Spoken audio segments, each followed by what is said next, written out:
Genesis 41. When 2 full years had passed, Pharaoh had a dream. He was standing by the Nile, when out of the river there came up 7 cows, sleek and fat, and they grazed among the reeds. After them, 7 other cows, ugly and gaunt, came up out of the Nile and stood beside those on the riverbank. And the cows that were ugly and gaunt ate up the 7 sleek, fat cows. Then Pharaoh woke up. He fell asleep again and had a second dream. 7 heads of grain, healthy and good, were growing on a single stalk. After them, 7 other heads of grain sprouted, thin and scorched by the east wind. The thin heads of grain swallowed up the 7 healthy, full heads.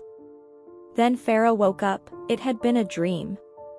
In the morning his mind was troubled, so he sent for all the magicians and wise men of Egypt. Pharaoh told them his dreams, but no one could interpret them for him. Then the chief cupbearer said to Pharaoh, "Today I am reminded of my shortcomings. Pharaoh was once angry with his servants, and he imprisoned me and the chief baker in the house of the captain of the guard.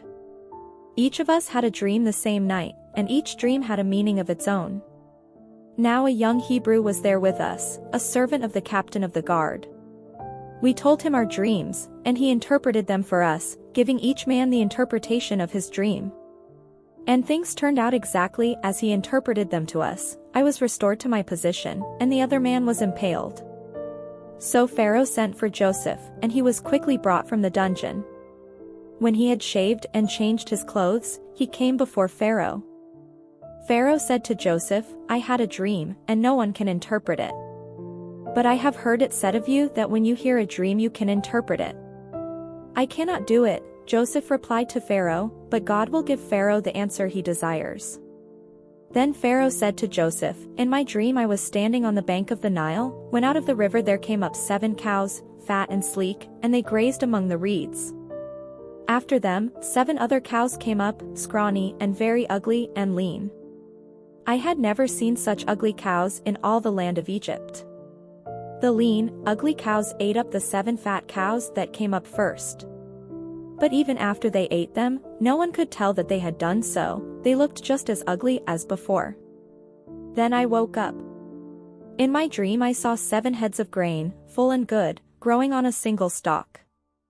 After them, 7 other heads sprouted, withered and thin and scorched by the east wind. The thin heads of grain swallowed up the 7 good heads. I told this to the magicians, but none of them could explain it to me." Then Joseph said to Pharaoh, "The dreams of Pharaoh are one and the same.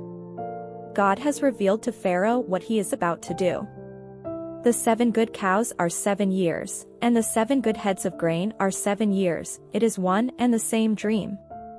The 7 lean, ugly cows that came up afterward are 7 years, and so are the 7 worthless heads of grain scorched by the east wind, they are 7 years of famine. It is just as I said to Pharaoh, God has shown Pharaoh what he is about to do. 7 years of great abundance are coming throughout the land of Egypt, but 7 years of famine will follow them. Then all the abundance in Egypt will be forgotten, and the famine will ravage the land. The abundance in the land will not be remembered, because the famine that follows it will be so severe." The reason the dream was given to Pharaoh in 2 forms is that the matter has been firmly decided by God, and God will do it soon. And now let Pharaoh look for a discerning and wise man and put him in charge of the land of Egypt.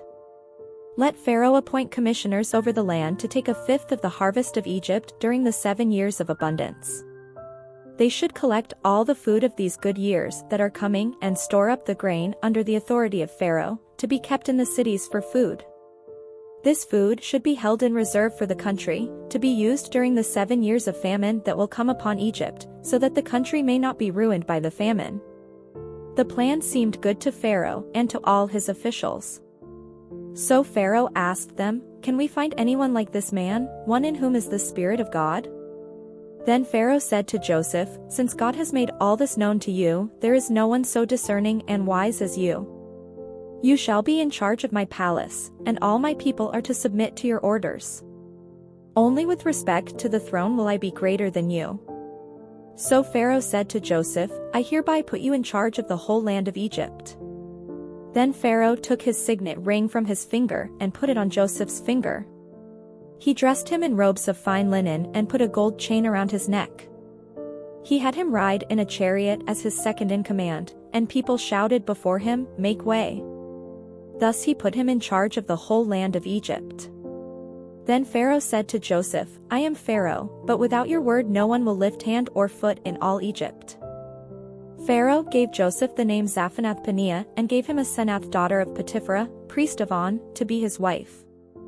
And Joseph went throughout the land of Egypt. Joseph was 30 years old when he entered the service of Pharaoh king of Egypt. And Joseph went out from Pharaoh's presence and traveled throughout Egypt. During the 7 years of abundance the land produced plentifully. Joseph collected all the food produced in those 7 years of abundance in Egypt and stored it in the cities.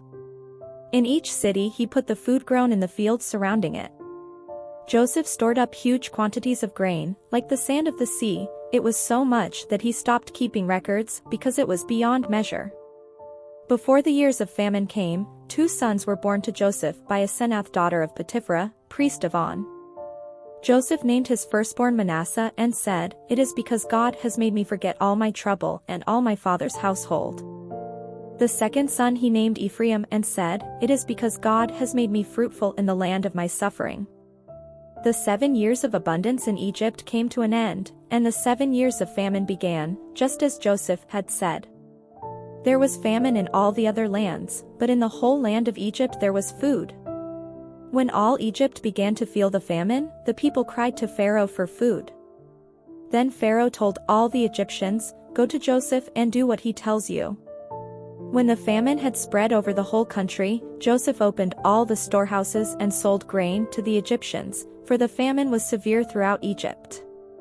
And all the world came to Egypt to buy grain from Joseph, because the famine was severe everywhere.